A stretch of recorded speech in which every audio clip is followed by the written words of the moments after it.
Patay ang isang batang 11 taong gulang matapos makuryente sa peryahan sa Kalumpit sa Bulacan.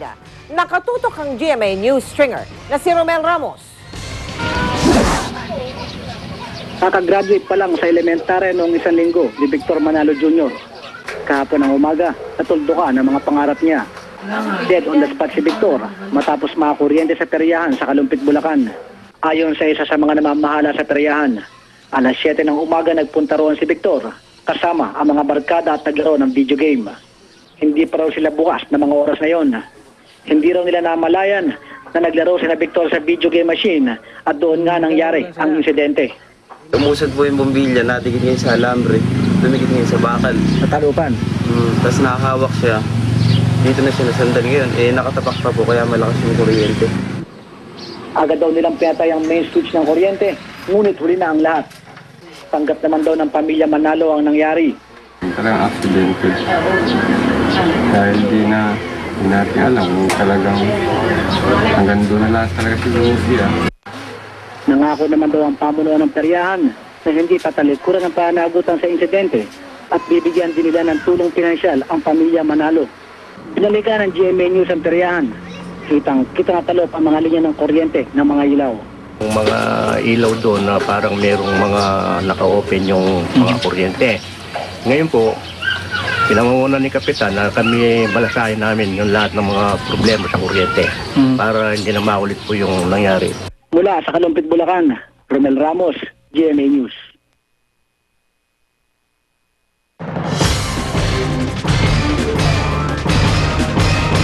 Bakasyon en grande na talaga ang marami nating kababayan, partikular yung mga nasa Boracay. Sulyapan natin ang kanilang pagre-relax doon kung saan nakatutok live si Lar Santiago. Lar, kamusta dyan? Jay, summer fun place yung tunay ang Boracay dahil ang mga bakasyonista, puro kasiyahan at walang istorbo, lalo na sa mga bagay na may kinalaman sa politika.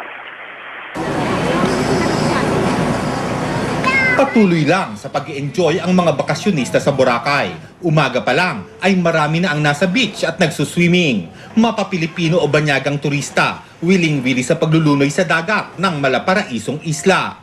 Ang iba, pa-relax-relax sa puting buhanginan at mayroon namang sunbathing ang drama. Nakita lang namin yung white beach, mag-swimming with kids. Okay na yun sa amin. And then sama-sama kami. Karelax kami ng mahaba-habang araw. At saka po, nakapamasyal kami dyan sa paligid. Dito sa Boracay, mapapalayo ang isip ng mga bakasyonista sa politika. Hindi maiisip na mahigit isang buwan na lang at idadaos na ang eleksyon. Wala kasing anumang pwedeng magpaalala sa mga tao ng botohan at ng mga kandidato. Walang nakasabit na streamer o poster ng mga tumatakbo sa anumang posisyon. Ipinagbawal kasi ito ng pamunuang bayan para mapanatili ang pagiging ideal vacation place ng lugar. Sa beachfront na talaga, zero yan. Hindi pwede. Walang nagsusuporta ng ganyan kasi we're selling the whole experience of Boracay. So hindi yung kandidato. Maging local politician sa bayan ng Malay na nakakasakop sa isla ng Boracay ay sumusunod sa no political poster policy sa Vacation Island. Kaya't naglalagay na lang sila ng poster sa lugar na inilaan para sa mga ito. Katulong din ang Boracay Police para mapanatiling malinis ang lugar sa mga poster at anumang patalastas ng mga politiko. Meron kaming inorganize na task force baklas na pinangungunahan ng COMELEC yan. Kaya minumonitor namin araw-araw. Kinukuha namin ng picture para ipadala sa COMELEC. Then yung COMELEC na yung nagbibigay ng notice para ipatanggal voluntarily doon sa kandidato.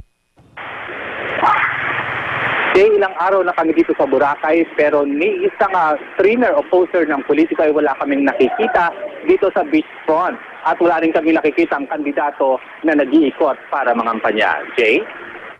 Maraming salamat, Lar Santiago. Nagbabalik si Lou Andy para sa iba pang balitang showbiz. Lou Ann! Thanks, Miss Mel. Mas bonggang party raw ang ihahatid ng Party Pilipinas sa Easter Sunday. Ngayon pa lang po puspusan na ang paghahanda ng ating mga kapuso para sa kanilang production numbers. Makichika kay Aubrey Carampel.